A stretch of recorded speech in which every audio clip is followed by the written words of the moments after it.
त्याच्याजवळ काय आपली चूक आहे प्रशासनानं प्रशासनाची चूक आहे हे मान्य करा तुम्ही. प्रशासनाने सोडणार नाही 100% यांची चौकशी लावणार अशोकराव हा माझा शब्द. वर्षभर त्या शेतकऱ्यांनी काय करायचं? वर्षभर त्या शेतकऱ्यांनी काय त्यांना करायचं? मोबाईल आता कसं आहे सर सरकारची ताकदच नाही मोबदला देण्याची. किती देईल? 10-20 जरी चौकशी लावली आताच तुम्ही त्या अधिकाऱ्याला इथं बोलवा ना साहेब. इथंच आहे ना ते अधिकारी. कोण आहे या शांत राहा. बोला बोला सांगा. चांगले जोरात बोला मग. हे जोरात बघू. थोडं पण आवाज वाढवता. 30 तारखेला आपला डॅम 46% होता आणि डॅम बघता आहे अमरावती कारंजा या ठिकाणी या ठिकाणी संध्याकाळी 6 नंतर जो पाऊस आपला 2 महिन्यात पडायला होता तासात पडेल जो येतो होता मुळा असेल 4-5 नद्या आहेत तर ह्या नद्यांना अतिशय जोराने फ्लो आला आपल्या डॅमच्या आणि मिनवाईल यवतमाळ डॅमच्या खालच्या बाजूला पण अतिवृष्टीचा पाऊस झाला म्हणजे डॅमच्या खालच्या नदीला जे मिळतात ना पण त्याच्यामध्ये आहे. आपण डॅममधनं 46% असताना आपण टक्के डॅम केला आपल्याला खाली सुरुवातीला टप्प्याटप्प्याने नंतर 4 गेट सोडले पण तो जो फ्लो येणारा फ्लो होता तो आउट ऑफ कंट्रोल होत होता आणि डॅम पण आपल्याला वाचवायचा होता त्याच्यामुळे आपल्याला तो डिस्चार्ज वाढवावा लागतो म्हणजे वरती पण नुकसान व्हायला नको खाली पण लोक नाही नाही हे तुमचं मला सांगा, एका दिवसाच्या पाणी पुसून राहिलं साहेब तुम्ही. एका दिवसाच्या पाण्याने जर डॅमचं नुकसान होऊ शकत असेल तर त्या डॅमचं नियोजनच चुकीचं पहिलं. एकदा तुम्ही साहेब या डॅमचा काय फायदा आहे आम्हाला सांगा. तुम्ही कॅनाल केले आमच्या शेतातून तिकडं, या कॅनालमध्ये पाणी येते पण शेताला पाणी घेता येत नाही. डॅम आपण एवढं पाणी पाहू शकतो डॅम नसतं तर याच्यापेक्षा भयंकर सायली असती. आणि सहन केलं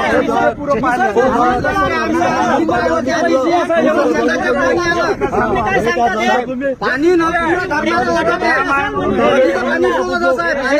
काढून टाका.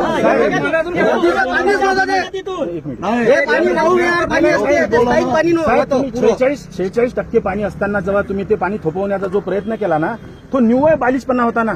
त्यावेळेसच तुम्ही 2 दरवाजे 3 दरवाजे काय सेंटीमीटरनं सोडायचे त्यावेळेस सोडून द्यायचे असते. नदी पात्राचे पोटभर पाणी जायचं ना दोन्ही काठाला भरून. मागच्या वर्षी 24 दिवस पाणी गेलं साहेब. 7 मिनिटाचा रस्ता मी 20 मिनिट जायला लागत होते.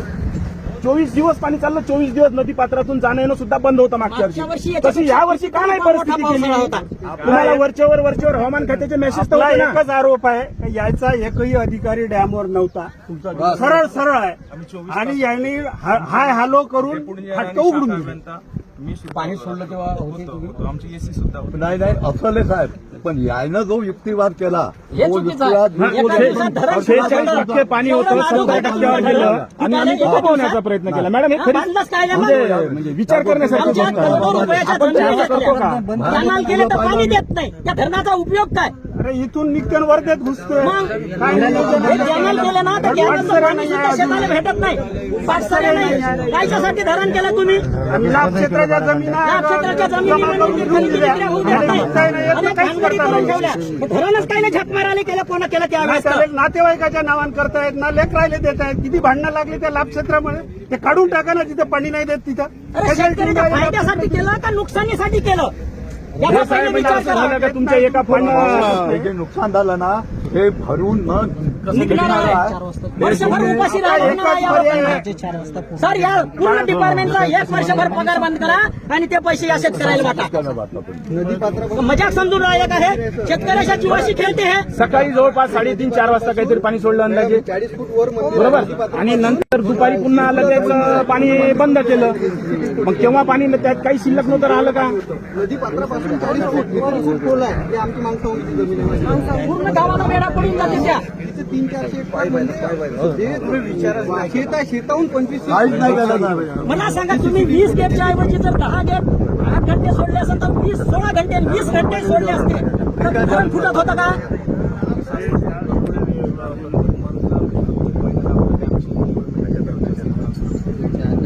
आपण जुलै महिन्यामध्ये आपलं 26% आहे तरी पण अल्निनो इफेक्ट असल्यामुळे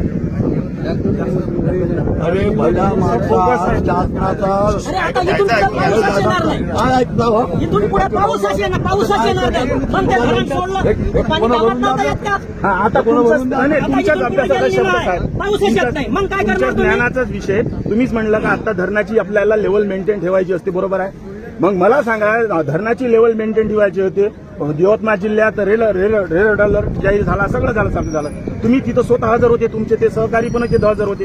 ज्यावेळेस 46% वर लेवल वाढायला लागली त्यावेळेस तुम्ही अर्ध गेट काय असं एक गेट 2 गेट चालू नव्हतं करायला पाहिजे का साहेब? अरे साहेब, मी 2 दिवसाबाद शेतात जाऊन आलो तर अक्षरशः दोरी बांधाचा विचार झाला. ज्या सांगते ना ही पद्धत असायला पाहिजे. मंत्री भाडा वाजव तुमच्या ज्ञानाचा मंत्री भाडा काय गेट सोडायचे होते? साहेब तुम्हाला माहिती असेल किती गेट सोडले आणि किती किती पाणी येते हे तर समजायला पाहिजे तुम्ही. तुम्हाला माहिती. तुम्ही एक लक्ष द्यायला पाहिजे. त्यात तुम्हाला हे समजायला पाहिजे. हे आणि आता तुम्ही आता जे शब्द वापरत आहात ना, लेवल मेंटेन, मी तुम्हाला उत्तर तुमच्याच प्रस्तावनेत उत्तर सांगून राहिलो. कसं असायला पाहिजे पाच ना. काऊन नाही सोडले तुम्ही? आपण गेट ओपन करतात अरे, दोनच्या ऐवजी पाच काऊन नाही सोडले? टप्प्यानं पाऊस तुम्ही काहीच नाही आला. हा, हा, टप्प्याटप्प्यानं. मागच्या वर्षी किती पाऊस होता? नाही ना साहेब, टप्प्याटप्प्यानं कसं राहावं.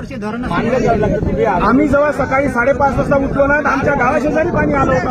शेतात जवळपास तोंडावर आपट्टी माणूस एवढा गाळ आलाय शेतात. अरे, ते शेतकरी पाईप शिल्लक नाही राहिले. आता उद्या चाले जर 8-15 दिवस जर उघड बसले साहेब, स्प्रिंकर नाही राहिले शिल्लक. माझे अपंग शेतकरी आहे, रपकण्यात गेल्याबरोबर पाय घसरून पडले. मोटरा उतरून पळाले, पाईप गेले, नोजल गेले, शेती जे काही साधन होते, चार्जिंगच्या बॅटऱ्या. तेव्हापासून गावात पाणी कधीच नाही. कधी आलं नाही. कधीच नाही. 2008 पासून किती वर्ष झाले आज? मारुती 18 मंदिराचं वर्ष झाले. 18 लक्ष्मी मातेच्या हा, मंदिरापर्यंत पाणी आलं. हा, बरोबर. नव्हतं पाणी. हा आणि हे जर नॅचरल असतं ना, हा, मग ठीक आहे ना. आम्ही कोणाला म्हणलं नसतं. माणसानं केलेली चूक आहे. रात्रभर पाऊस नाही आला म्हणून 3-4 दिवस सतत पाऊस चालू होता. माणसानं तेव्हा केलेली लक्षात चूक आलं. चूक आहे, हा. हे मान्य. हा, मी यांना सांगितलं असतं कारण याचा आता निसर्गाशी कोणी काही करू शकत नाही. प्रचंड प्रमाणामध्ये नुकसान झालं असल्यामुळे शेतकऱ्यांचं तुम्ही खाती खा. पाणी परस्पर पाणी करा त्याची परस्पर पाणी करा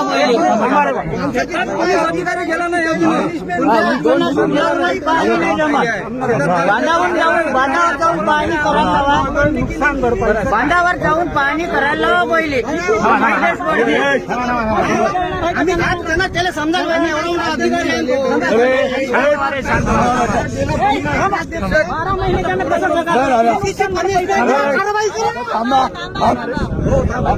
बोला मॅडम, बोला.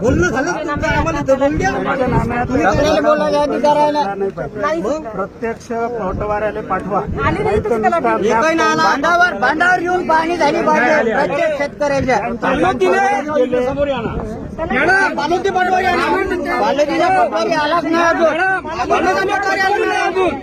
पटवारी नाही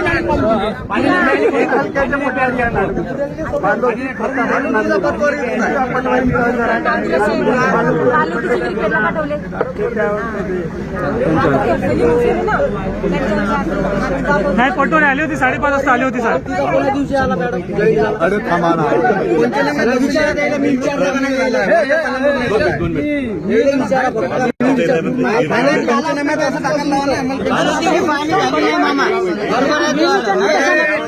बांधावर येऊन पाणी झाली नाही.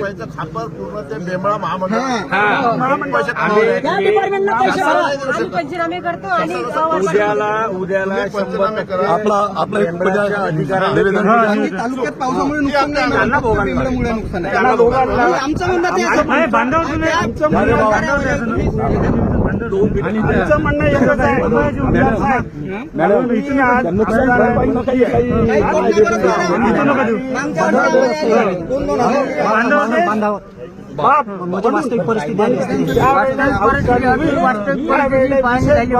नांदुरा ज्या इरिगेशन डिपार्टमेंटमुळे नांदुरा, पालोटी, प्रतापूर, नांदसावंगी वेच्यापर्यंत नांदेसावंगीपर्यंत इथं जे नदीकाठच्या नाल्याच्या आणि नदीमुळे झालेल्या नुकसानीला विशेष बाब म्हणून जास्तीत जास्त पॅकेज द्यायचा प्रयत्न करा. ही जबाबदारी तुमची. कारण आता आम्हाला पैशाची गरज आहे. जमीन खरडुळीचं कसं हे सगळ्या खरड्यात झाल्या. 2000 मॅडम किती आहे? खरडून गेली तर पर हेक्टर 47,000 रुपये. किती? 47,000 रुपये आणि ते वाढवू शकतो. तेव्हा तरी दिले का मॅडम? विशेष बाब म्हणून त्याच्यात काहीतरी करा. झालं. जमीन खरडून गेली काहीच नाही राहिलेलं. आणि प्रत्येक वस्तू कोणाचं मोटारी गेल्या पाईप गेले शेती अब्जा इरिगेशन साठी राहणारा सर्व लोक पाहिजे आणि मॅडम अगदी भावनेनं चांगले आहे म्हणून हे जर